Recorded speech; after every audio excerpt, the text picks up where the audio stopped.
உரிமைக்களம் பார்வையாளர்கள் அனைவருக்கும் வணக்கம். இன்னைக்கான அரசியல் களத்துல எது சம்பந்தமாக விவாதிக்க போறோம் அப்படின்னா, திராவிட முன்னேற்ற கழகம் ஒரு பக்காவான அரசியல் கட்சி. அதாவது எந்த விவாதங்களை உருவாக்கணும், எந்த விவாதங்களை உருவாக்க கூடாது, எந்த செய்தியை மக்கள் பேசணும், எந்த செய்தியை மக்கள் பேசக்கூடாது, எந்த செய்தியை மடைமாற்றம் செய்யணும், எந்த செய்தியை மடைமாற்றம் செய்யக்கூடாது, இது போன்ற அத்தனை விடயங்களையுமே தீர்மானிக்கக்கூடிய இடத்துல திராவிட முன்னேற்ற கழகம் இருந்து கொண்டிருக்கின்றார்கள். மக்கள் யாராச்சும் என்னப்பா இது சட்ட ஒழுங்கே சரியில்லை, அனுதினமும் ஏதாச்சும் ஒரு படுகொலை நிகழ்ந்து கொண்டே இருக்கின்றது அப்படின்ற மாதிரி மக்கள் விவாதம் பண்ண ஆரம்பிச்சாங்க, தன்னிச்சையா விவாதம் பண்ண ஆரம்பிச்சாங்க அப்படின்னா, சோ அவங்களுக்கு இன்னொரு கருத்து உருவாக்கங்களை உருவாக்கி விட்டு நீ அதை பத்தி பேசாத, இதை பத்தி நீ பேசு அப்படின்ற மாதிரி திட்டமிட்டே இவங்க ஒரு கருத்து உருவாக்கங்களை உருவாக்கி விடுவாங்க.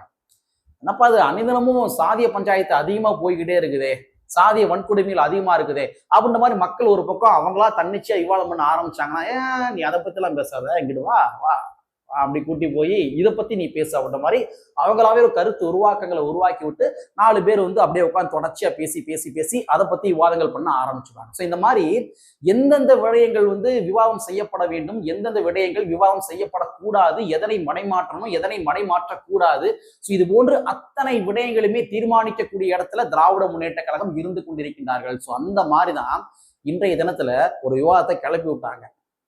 அதாவது தமிழக வெற்றி கழகத்தினுடைய விஜய் அவர்கள் என்டிஏ கூட்டணி வைக்க போறாரு அப்படின்ற மாதிரி ஒரு விவாதங்களை கிளப்பி விட்டாங்க. ஸோ இந்த விவாதம் உண்மையா பொய்யா, விஜய் அவர்கள் உண்மையாவே என்டிஏ கூட்டணியில போக போறாரா, ஸோ இது போன்று பல்வேறு வகையான தரவுகள் எல்லாமே இந்த காணொலியில கொஞ்சம் டீட்டெயிலா பார்த்துக்கலாம். நண்பர்கள் அனைவருக்கும் இளம் பெரு ஒழுதியின் இனிய வணக்கம். நாங்க படிமத்து பார்த்துட்டோம், இனி ஜென்மத்துக்கும் எங்களால குடிய முடியாது, அதனால நாங்க சண்டை போட போறோம். வீடியோக்குள்ள போறதுக்கு முன்னாடி நம்ம நேயர்கள்ட்ட ஒரு கேள்வி கேட்டுருவோம். உங்களுடைய பதில்களை நீங்க கமெண்ட் பாக்ஸ்ல கமெண்டா போட்டுருங்க. தமிழக வெற்றி கழகத்தினுடைய விஜய் அவர்கள் என்னுடைய கொள்கை எதிரி பாஜக அப்படின்றத அவர் ஆல்ரெடி டிக்ளேர் பண்ணியிருக்காரு. பல இடங்கள்ல என்னுடைய கொள்கை எதிரி பாஜக அப்படின்றத மீண்டும் மீண்டும் அவர் சொல்லியிருக்கிறார். ஸோ அப்படிங்கிற பட்சத்துல என்டிஏ கூட கூட்டணி போவாரு அப்படின்ற மாதிரி புதியதாக ஒரு கருத்து உருவாக்கங்கள் உருவாயிருக்கு இல்லையா, இது உண்மையா பொய்யா, உங்களுடைய பார்வை அடிப்படையில் இதை நீங்க எப்படி பாக்குறீங்க அப்படின்றத கமெண்ட் பாக்ஸ்ல கமெண்டா போடுறீங்க. சரிங்களா? சரி, இன்றைய தினத்துல இந்த கருத்து உருவாக்கங்கள் திடீர்னு உருவாவதற்கான முக்கியமான காரணம் என்ன மேட்ரு அப்படின்னா ஒண்ணும் கிடையாதுங்க. தமிழக வெற்றி கழகத்தினுடைய புஷி ஆனந்த் இருக்கார் இல்லையா, அவர் என்ன பண்றாருன்னா மாவட்ட செயலாளர்கள் கூட்டத்தை போடுறாரு, அவருடைய தலைமையில தான் போடுறாரு. ஸோ அந்த கூட்டத்துல மாவட்ட செயலாளர்கள்ல முக்கால்வாசி நபர்கள் நம்ம என்டிஏ கூட்டணி கூட போயிருவோம் அப்படின்ற மாதிரி அவங்க தங்களுடைய கருத்துக்களை பதிவு செய்திருப்பதாக ஒரு தகவல். ஸோ இந்த மாதிரிதான் எல்லா செய்தி தொலைக்காட்சிகளிலுமே சொல்லி வச்ச மாதிரி ஒரே நியூஸ் கார்டை போட்டு என்டிஏ கூட்டணியில் தாவேகா இணைய போகின்றதா அப்படின்ற மாதிரி அவங்க ஒரு கிளப்பி விட்டாங்க. ஸோ எங்கிட்ட பார்த்தாலுமே மாவட்ட செயலர் கூட்டத்தில் என்ன நடந்துச்சு, வேறு என்ன பேசுனாங்க, ஸோ இது பத்தி எந்த செய்திகளும் கிடையாது. தமிழக வெற்றி கழகத்தினுடைய விஜய் அவர்கள் என்டிஏ கூட்டணியில போக போறாரு, ஸோ இதுதான் மேட்ரே, இதுதான் எங்கிட்ட பார்த்தாலும் பிளாஷ் நியூஸா ஓடிக்கிட்டே இருக்கு. சரிங்களா? ஸோ இந்த கருத்து உருவாக்கங்கள் திடீர்னு உருவாவதற்கான முக்கியமான காரணம் ஏன் இந்த மாதிரி உருவாச்சு? ஏன்னா இந்த இடத்துல தான் திராவிட முன்னேற்ற கழகத்துடைய ரோல் இருக்குமோ அப்படின்ற மாதிரி நமக்கு தோணுது, நம்முடைய பார்வையின் அடிப்படையில் நம்ம பார்க்கிறோம். அதாவது இன்றைக்கு ஒரு முக்கியமான நிகழ்வு நடந்துச்சு. அந்த நிகழ்வு என்னவென்றால், விளாத்திக்குளத்துல ஒரு +2 மாணவி படுகொலைக்கு உள்ளாக்கப்பட்டாங்க இல்லையா. ஸோ அந்த விவகாரத்துல 2-3 நாட்களாகவே அந்த குடும்பத்தை சார்ந்தவர்கள் போராட்டங்களை ஈடுபட்டு வராங்க. குற்றவாளிகளை எப்படியாச்சும் கைது பண்ணணும் அப்படின்ற மாதிரி போராட்டத்தில் ஈடுபட்டு வராங்க. ஸோ இந்த நிலைமையில நம்ம கனிமொழி அவர்கள் என்ன பண்றாங்க, போராட்டம் நடைபெறுகின்ற இடத்துக்கு போய் அந்த மக்களை சந்திப்பதற்காக போறாங்க. அப்ப அந்த போராட்டத்தில் ஈடுபட்டு கொண்டிருந்த அந்த குடும்பத்தை சார்ந்தவர்கள், அந்த மாணவியுடைய குடும்பத்தை சார்ந்தவர்கள் கனிமொழி அவர்களை முற்றுகையிட்டு என்ன பண்றாங்க, நீங்க எதற்காக வந்தீங்க, சட்ட ஒழுங்கு சரியில்லை, குற்றவாளிகளை ஏன் கைது செய்யவில்லை, எதற்காக 2 நாள் கழிச்சு வாரீங்க, ஸோ இது போன்று பல்வேறு வகையான கேள்வி கணைகளை தொடுத்து கனிமொழி அவர்களை அனுப்பி வைத்திருக்கின்றார்கள். நீங்க வராதிங்க போங்க அப்படின்ற மாதிரி அனுப்பி வச்சுட்டாங்களாமா. ஸோ இந்த செய்தி சமூக வலைத்தளங்கள்ல மிகப்பெரிய ஒரு தாக்கத்தை ஏற்படுச்சு, மிகப்பெரிய ஒரு பிரேக்கிங் நியூஸ். ஏன்னா மக்கள் மத்தியில அதிருப்தியில் உருவாகியிருக்கின்றது. திராவிட முன்னேற்ற கழகத்தை சார்ந்த முக்கியமான ஒரு நிர்வாகி, பெண் நிர்வாகி கனிமொழி அவர்கள், மெம்பர் ஆஃப் பார்லிமெண்ட், அவங்களையே பொதுமக்கள் அதிருப்தியின் விளைவுகளால அனுப்பி விட்டுருக்காங்கன்ற செய்தி சமூக வலைத்தளங்கள்ல மிகப்பெரிய ஒரு பேசுபொருள். ஏன்னா இது திராவிட முன்னேற்ற கழகத்தினுடைய இந்த 4.25 வருஷத்துல இது போன்ற ஒரு நிகழ்வு எங்கேயும் நடைபெற்றது கிடையாது. ஆறுதல் சொல்ல போறேன் அப்படின்ற மாதிரி போன இடத்துல மக்களே அதிருப்தியை காட்டி அனுப்பி விட்டாங்க அப்படின்ற மாதிரி செய்தி எங்கேயும் கிடையாது. நாங்குநேரில் அப்பாவு அவர்கள் போனார்கள், அப்பாவு அவர்களுக்கும் இதே நிலைமை தான். நாங்குநேரில் பட்டியல் சமுதாய மக்கள் வசிக்கின்ற பகுதிக்குள்ள போய் வெட்டினா சராமரியா வெட்டினாங்க தெரியுமா, அந்த மேட்டர்லையும் கூட பொதுமக்கள் போராட்டம் பண்ணாங்க. அங்க அப்பாவு போனாரு. அப்பாவு அவர்களை ஏன் நீங்க வந்தீங்கன்னு கேட்டாங்க பொதுமக்கள்.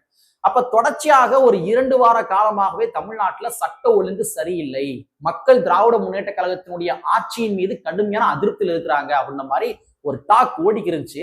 அந்த டாக்கை உறுதிப்படுத்தும் விதமாகத்தான் இன்னைக்கு கனிமொழி அவர்களுக்கு இது போன்ற சம்பவம் நிகழ்ந்திருக்கின்றது. சோ அப்ப இது தமிழ்நாட்டினுடைய பொதுமக்கள் மத்தியில மிகப்பெரிய ஒரு பேசுபொருளாக மாறிவிடக் கூடாது என்ற காரணத்துக்காக அதற்கு ஒரு பேரலா இன்னொரு கருத்து உருவாக்கங்களை கிரியேட் பண்ணி விட்டோம் அப்படின்னா மக்கள் அதனை நோக்கி நகர்ந்து விடுவார்கள் என்ற காரணத்திற்காக திட்டமிட்டு இது போன்ற ஒரு வதந்திகளை உருவாக்கி விட்டுருக்கலாம். அதாவது விஜய் அவர்கள் தமிழக வெற்றிக்கழகம் என்டிஏ கூட கூட்டணி போக போகுது அப்படின்ற மாதிரி இவங்க ஒரு கருத்து உருவாக்கங்களை உருவாக்கி விட்டுருக்கலாமோ அப்படின்ற மாதிரி நான் நினைக்கிறேன். ஒண்ணும் கிடையாதுங்க. இந்த நீங்க கிராமத்து பக்கம்லாம் பாத்தீங்கன்னா இன்னமும் கூட அந்த ஆலமரம் இருக்கும். ஆலமரத்தை சுத்தி ஒரு வட்ட வடிவத்துல ஒரு திண்டு போட்டிருப்பாங்க. அதுல வழக்கமா சில பெருசுகள் உட்காந்துருக்கும். அந்த பெருசுகள் உள்ளூர் அரசியல் உலக அரசியல் வரைக்கும் பேசும். அப்ப அந்த மாதிரி பெருசுகள் சிம்பிளா என்ன சொல்லுவாங்க தெரியுமா, எப்பா உனக்கு மேட்ரு தெரியுமா, இந்த மாதிரி செய்தி தெரியுமா, கனிமொழி நம்ம கலைஞருடைய மக கனிமொழி இந்த மாதிரி ஒரு ஊருக்கு போயிருக்காங்களாம்ப்பா, மக்கள் விரட்டி விட்டாங்களாம், எதுக்கு இந்த மாதிரி ஒரு +2 படிக்கிற மாணவிக்கு இந்த மாதிரி நடந்துச்சாம்பா. இந்த மாதிரி என்னன்னா சாமானியர்கள் முதற்கொண்டு ஒரு பெரிய டிபேட்டுகள் உருவாக ஆரம்பிச்சோம். அப்பாவும் அவர்கள் ஆல்ரெடி மக்கள் அனுப்பிச்சு விட்டாங்க. ஆனா அது பெரிய லெவல்ல டிபேட்டா மாறல. ஆனா இவங்க கனிமொழி அவர்கள் கலைஞருடைய மகள். சோ இது மிகப்பெரிய ஒரு தாக்கத்தை ஏற்படுத்தும். அப்ப அதுக்கு ஈக்குவலா அதுக்கு பேரலா இன்னொரு டிபேட்டை நம்ம உருவாக்கினா மட்டும்தான் இந்த விவாதங்களை மடைமாற்றம் செய்ய முடியும். சோ அதற்காக தான் புசி ஆனந்த் தலைமையில் நடைபெற்ற அந்த தாவேகாவுடைய கூட்டத்துல என்டிஏ கூட போயிடலாம் அப்படின்ற மாதிரி சொல்லியிருப்பதாக ஒரு தகவல் அப்படின்ற மாதிரி பெரிய லெவல்ல நியூஸ் கார்டு போட்டு எங்கிட்டு பார்த்தாலும் அந்த செய்தியை கிரியேட் பண்ணி விட்டுருங்க. அதான் நான் ஆரம்பத்தில் சொன்னேன், திமுக இது போன்று மடைமாற்றம் செய்கின்ற வேலையில பக்காவா ஈடுபடுவாங்க, வெல் ஸ்ட்ரக்சரா வேலை பார்ப்பாங்க. அந்த மாதிரிதான் இன்னைக்கு மடைமாற்றம் செய்யப்பட்டிருக்கின்றது இந்த செய்தி. மக்களே, திமுக எப்பொழுதுமே ஒரு டிஃபென்சரா இருக்கவே மாட்டாங்க. ரொம்ப நுட்பமா பார்க்கணும். எப்பயுமே டிஃபென்சரா இருக்க மாட்டாங்க, அவங்க கிரியேட்டரா இருப்பாங்க. ஒரு செய்தியை கிரியேட் பண்ணி விடுவாங்க. அந்த செய்தியை நோக்கி தான் இங்க இருக்கிற மக்கள் எல்லாருமே விவாதம் பண்ணணும். அவங்க எப்பொழுதுமே டிஃபென்சரா இருக்க மாட்டாங்க. அவங்க பதிலளிக்கிற இடத்துல இருக்க மாட்டாங்க. அவங்க ஒரு விவாதங்களை உருவாக்குற இடத்துல இருப்பாங்க. எப்பயுமே அவங்க அப்படிதான் இருப்பாங்க. ஃபார் எக்ஸாம்பிளுக்கு விசிகா என்ன பண்ணாங்கன்னா மது ஒழிப்பு மாநாடு அப்படின்ற மாதிரி மாநாடு நடத்தினாங்க. அந்த மாநாடு மக்கள் மத்தியில பெரும் விவாதங்களை உருவாக்குச்சு. மக்கள் மத்தியில பயங்கர வரவேற்பு. பட்டி தொட்டி எல்லா இடங்களையும் என்ன பண்ணாங்கன்னா, திருமாவளவன் சாராய கடைகளுக்கு எதிராக போராட்டம் பண்ணிக்காராம்ல, மாநாடு போட்டுக்காராம்ல, என்னப்பா இது ஏறக்குறைய 4 லட்சம் பெண்கள் திரண்டாங்களாம்ல. இந்த மாதிரி பெரிய டிபேட்டுகள் உருவாச்சு. அப்ப இந்த டிபேட்டுகளுக்கு எப்படி திமுக ரியாக்ட் பண்ணியிருந்திருக்கணும், அஸ் ஒரு ஆளுங்கட்சி அவங்க எப்படி ரியாக்ட் பண்ணியிருந்திருக்கணும்? மதுக்கடைகளை மூட முடியுமா, முடியாதா? மதுக்கடைகள் எத்தனை கடைகள் இருக்கின்றது, நாங்க இத்தனை கடைகளை குறைச்சிருக்கோம், நாங்க கொடுத்த வாக்குறுதியின் அடிப்படையில் இத்தனை கடைகளை குறைச்சிருக்கோம். மதுக்கடைகள் மூலமாக ஆமா திருமாவளவன் சொல்ற மாதிரி இத்தனை மக்கள் சாகுறாங்க, இத்தனை பிரச்சனை உருவாகுது, இத்தனை ஆக்சிடென்ட் நடக்குது. சோ அப்ப மக்களும் சரி ஊடகங்களும் சரி இதனை நோக்கிதான் விவாதங்கள் நகர்த்தி இருக்க வேண்டும். ஆனா திட்டமிட்டே திமுக என்ன பண்ணாங்க தெரியுமா? திருமாவளவன் அந்த மது ஒழிப்பு மாநாட்டுல எதற்காக ராஜாஜிக்கு கட் அவுட் வச்சாரு? ராஜாஜி ஒரு பார்ப்பனர், அதனால ராஜாஜிக்கு எது கட் அவுட் வச்சாரு திருமாவளவன்? அப்ப திருமாவளவன் ஒரு வேற ஒரு அரசியல் பாதையை தேர்ந்தெடுக்கிறாரா? சோ இது போன்று இப்படிதான் அவங்க டிபேட்டை நகர்த்தி விட்டாங்க, மாத்தி விட்டாங்க. அதான் சொன்னேன், திமுக எப்பொழுதுமே ஒரு டிஃபென்சரா இருக்க மாட்டாங்க. ஒரு கருத்து ஒரு விவாதங்கள் உருவாகுது அப்படின்னா அந்த விவாதங்களுக்கு பதிலளிக்கின்ற நபர்களா அவங்க மாற மாட்டாங்க. அவங்க எப்பொழுதுமே ஒரு விவாதங்களை கிரியேட் பண்ணி விட்டு மற்ற நபர்களை ஒரு டிஃபென்சரா மாத்துவாங்க. அப்ப இந்த மது ஒழிப்பு விவகாரத்திலும் போய் என்ன நடந்துச்சு அப்படின்னா, அப்ப பிசிகா காரங்க எல்லாருமே இல்ல ராஜாஜி கட்டோட வச்சது எப்படி நீங்க தப்புன்னு சொல்றீங்க அப்படின்னு சொல்லி விவாதங்கள் அப்படிதான் நகர ஆரம்பிச்ச ஒழிய கடைசி வரைக்கும் எந்த ஊடகங்களுமே மதுக்கடைகளை மூட முடியுமா முடியாதா அப்படின்றத நோக்கி விவாதங்கள் நகர்த்தவே இல்லை. சோ திமுக எப்பொழுதுமே டிஃபென்சரா இருக்கவே மாட்டாங்க, கிரியேட்டரா இருப்பாங்க. இன்னும் சொல்ல போறா இருந்தா விஜய் விவகாரத்தை எடுத்துங்களேன். தமிழக வெற்றிக்கழகத்துடைய விஜயுடைய விவகாரத்திலேயே விஜய் அவர்கள் ஒவ்வொரு வாக்குறுதியுடைய நம்பரை சொல்லி இந்த வாக்குறுதியை நீங்கள் நிறைவேற்றவில்லை அப்படின்ற மாதிரி பல இடங்களை பிரச்சாரம் பண்ணியிருக்காரு. ஆனா இந்த வாக்குறுதியை நாங்க நிறைவேற்றணும் அப்படின்ற மாதிரி விஜய் கேட்கப்பட்ட கேள்விக்கு இவங்க பதில் சொல்லவே இல்லை, திமுக காரன் பதில் சொல்லவே இல்லை. மாறாக அவங்க டிஃபென்சரா இல்லாம அவங்க வேறொரு விவாதங்களை கிரியேட் பண்ணி விட்டு அவங்க கிரியேட்டரா மாதிரி கேள்வி கேட்ட விஜய் அவர்களை தாவேகா காரங்களை டிஃபென்சரா மாத்தி விட்டாங்க. யாரு? திமுக. சோ திமுக இந்த மடைமாற்றுகின்ற விடயங்களை அவங்க பக்காவா பார்ப்பாங்க. சோ அந்த விவகாரத்துல தற்பொழுது விளாத்திக்குளம் கனிமொழி அவருடைய விவகாரத்திலையும் கூட. ஸோ இது போன்றுதான் ஒரு டிஃபென்சரா வந்து இப்ப தற்பொழுது தாவேகாக்காரங்கள மாத்தி விட்டுருக்காங்க. இப்ப சமூக வலைத்தளம் நிறைய பேர் என்ன சொல்றாங்க, இல்லைங்க எங்க தலைவர் வந்து போக மாட்டாரு, என்டிஏக்கெல்லாம் போக மாட்டாரு அப்படின்னு சொல்லி அவங்க வந்து டிஃபென்சரா மாறிட்டாங்க.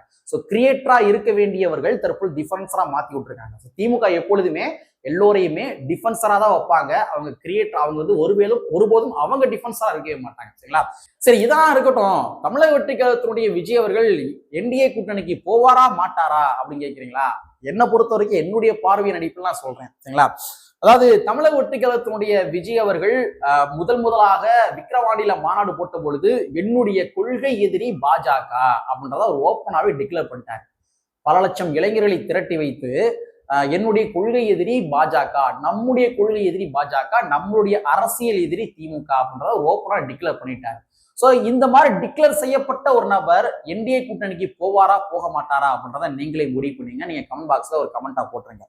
அதே மாதிரி இப்ப சமீபத்துல ஒரு 5-6 மாதங்களுக்கு முன்னாடி நடைபெற்ற ஒரு கூட்டத்துல, தாவேகாவுடைய கூட்டத்துல அவங்க சொல்றாங்க, அங்க இருந்த முக்கிய நிர்வாகிகள் எல்லாமே ஒரு தீர்மானம் போட்டாங்க. அந்த தீர்மானத்துல மக்கள் விரும்பும் முதல்வர் வேட்பாளர் அப்படின்ற மாதிரி ஒரு முழக்கத்தை முன்னாடி வச்சு அவங்க பிரச்சாரம் பண்ண ஆரம்பிச்சாங்க. ஒரு தீர்மானமே போட்டாங்க, மக்கள் விரும்பும் முதல்வர் வேட்பாளர். அப்ப மக்கள் விரும்பும் முதல்வர் வேட்பாளர் அப்படின்னா என்ன? விஜய் அவருடைய தலைமையில தான் கூட்டணி. எப்பொழுதுமே விஜய் அவர்கள் தான் வந்து முதலமைச்சர் வேட்பாளர். அப்ப என்டிஏ கூட்டணியில பிஜேபி இருக்கிறாங்க, ஏடிஎம்கே இருக்கிறாங்க. இப்போ ஒருவேளை இன்கேஸ் விஜய் அவர்கள் இந்த என்டிஏ கூட்டணியில போனார் அப்படின்னா அதிமுக விட்டு விடுங்க மாட்டாங்க முதலமைச்சர் பதவியை. அப்ப இவங்க தீர்மானம் போட்டுட்டு அங்க போய் நான் வந்து உங்கள் கூட்டணியில இருக்கிறேன் நான் அப்படின்ற மாதிரி விஜய் அவர்கள் இன்னொரு தலைமையை ஏற்றுக்கொண்டு அவர் போக மாட்டாரு. இன்னொரு தலைமையை ஏற்றுக்கொண்டு போவதற்காகவா இவர் வந்து இத்தனை லட்சம் மக்களை திரட்டி வச்சு மாநாடு போட்டாரு? அப்ப விஜய் அவர்கள் என்டிஏ கூட்டணி போவாரா போக மாட்டாரா அப்படின்றத நீங்களே முடிவு பண்ணீங்க. சரிங்களா? சரி, அடுத்து அதே கூட்டத்துல அவங்க இன்னொரு தீர்மானம் போட்டாங்க. அதாவது இறுதி முடிவு எதுவாக இருந்தாலும் சரி, அது தமிழக வெற்றிக் கழகத்தினுடைய விஜய் அவர்களை எடுப்பார். இது வந்து தமிழக வெற்றிக் கழகத்தினுடைய தீர்மானங்களில் ஒன்று. இறுதி முடிவு எதுவாக இருந்தாலும் அந்த இறுதி முடிவு விஜய் அவர்களை எடுப்பார் அப்படின்னு சொல்லி ஒரு தீர்மானம் போட்டிருக்காங்க ஆல்ரெடி. சோ இன்று நடைபெற்ற கூட்டம் என்பது, மாவட்ட செயலாளர் கூட்டம் என்பது புசி ஆனந்த் அவர்களுடைய தலைமையில் போடப்பட்ட ஒரு கூட்டம். அப்படிங்கிற பட்சத்துல இது முடிவு கிடையாது. மேற்கொண்டு இந்த கூட்டத்துல இந்த கூட்டணி சம்பந்தமான விடயங்கள் மட்டும்தான் விவாதிக்கப்பட்டதா அப்படின்றது மிகப்பெரிய ஒரு கேள்விக்குறிங்களா? ஏன்னா அவங்க அபிஷியலா வெளியில வந்து இதைத்தான் நாங்க வந்து பேசி முடிச்சோம் அப்படின்றது பிரஸ் மீட் இன்ன வரைக்கும் நான் பேசி கொண்டிருக்கின்ற இந்த வேலை பொழுது வரைக்கும் அவங்க கொடுக்கல. ஊடகங்கள் தான் இந்த மாதிரி சொல்லி இருக்காங்க. சோ அப்படிங்கிற பட்சத்துல அனைத்து முடிவுகளுமே விஜய் அவர்கள் தான் எடுப்பார் என்று ஒரு தீர்மானம் நிறைவேற்றப்பட்டிருக்கின்ற பொழுது என்டிஏக்கு அவர் போவாரா போக மாட்டாரா அப்படின்றத நீங்களே முடிவு பண்ணீங்களா? அதே மாதிரி கடைசியா நடைபெற்ற போராட்டம் நேற்றைய தினத்துல எஸ்ஓபிக்கு எதிராக ஒரு போராட்டம் பண்ணியிருக்காங்க. சாதிவாரி கணக்கெடுப்பு நடத்தணும்னு சொல்லி போராட்டம் பண்ணியிருக்காங்க. சோ இந்த போராட்டத்துல தாவேகாவுடைய முக்கிய நிர்வாகிகள் முன்வைத்த ஸ்டேட்மெண்ட் என்னவென்றால் 234 தொகுதியிலுமே தாவேகா போட்டியிடும் அப்படின்ற மாதிரி டிக்ளேர் பண்ணாங்க நேற்று போராட்டங்கள்ல. 234 தொகுதியிலுமே தாவேகா போட்டியிடும். அப்ப 234 தொகுதியிலுமே தாவேகா போட்டியிடும் என்றால் தாவேகா தனித்தான் களம் காண போகின்றது என்பது உறுதியாக இருக்கின்றது. சோ அப்படிங்கிற பட்சத்துல என்டிஏ கூட்டணிக்கு இவங்க போவாங்களா அப்படின்றது தெரியல. பட் இருந்தாலும் இவங்க எதை கம்பாரிசன் பண்ணி எதை கனெக்ட் பண்ணி பேசுறாங்க அப்படின்னா, இவர் விஜய் அவர்களுக்கு சிபிஐ சம்மன் அனுப்பியிருக்கிறாங்க. ஆனா விஜய் அவர்கள் மட்டும் அனுப்பல, இவர் செந்தில் பாலாஜி அவர்கள் கூட அனுப்பியிருக்கிறாங்க. ஆனா விஜயோடைய ஸ்டேட்மெண்ட் மட்டும், விஜய் அவர்கள் அனுப்பப்பட்ட சம்மன் மட்டும் தான் மிகப்படுத்தி பேசப்படுகின்றது. சோ விஜய் அவர்கள் ஆஜராக போறாரு. சோ அதனை மையப்படுத்தி ஒருவேளை வந்து கூட்டணி போயிருவாரு அப்படின்ற மாதிரி ஒரு கான்ஸ்பிரசியை வந்து இவங்களே கிரியேட் பண்றாங்களோ அப்படின்ற மாதிரி தோணுது. ஏன்னா ஆல்ரெடி விஜய் அவர்கள் 2 முறை போன பொழுதும் கூட இதே ஸ்டேட்மெண்ட் தான் சொன்னாங்க, விஜய் பிஜேபியில சேர போறாரு சொன்னாங்க. ஆனா அது நடக்கல. இந்த முறையும் இந்த மாதிரி கிரியேட் பண்ணி விட்டுருக்காங்க. ஸோ அஸ் யூஷுவல் திமுக ஒரு கிரியேட்டரா இருக்கிறாங்க, ஒரு டிஃபென்சரா அவங்க இல்லை அப்படின்றத மறுபடியும் அகைன் அவங்க ப்ரூஃப் பண்ணியிருக்காங்க. நம்ம இப்படிதான் பார்க்க முடிகின்றது. பட் இருந்தாலும் அரசியல் களத்துல நான் வழக்கமா சொல்றதான், எது வேண்டுமானாலும் எப்பொழுது வேணாலும் நடக்கலாம். தமிழக வெற்றிக் கழகம் என்டிஏ கூட்டணியில போனாலும் போனதுதான், இல்ல போகாம இருந்தாலும் இருந்ததுதான். ஏன் டிஎம்கேவே போனாலும் போனதான். ஏன்னா பீகார்ல நிதிஷ்குமாருக்கும் மோடிக்கும் பிஜேபிக்கும் ஒரு பனிப்போர் நிகழ்ந்து கொண்டிருக்கின்றது.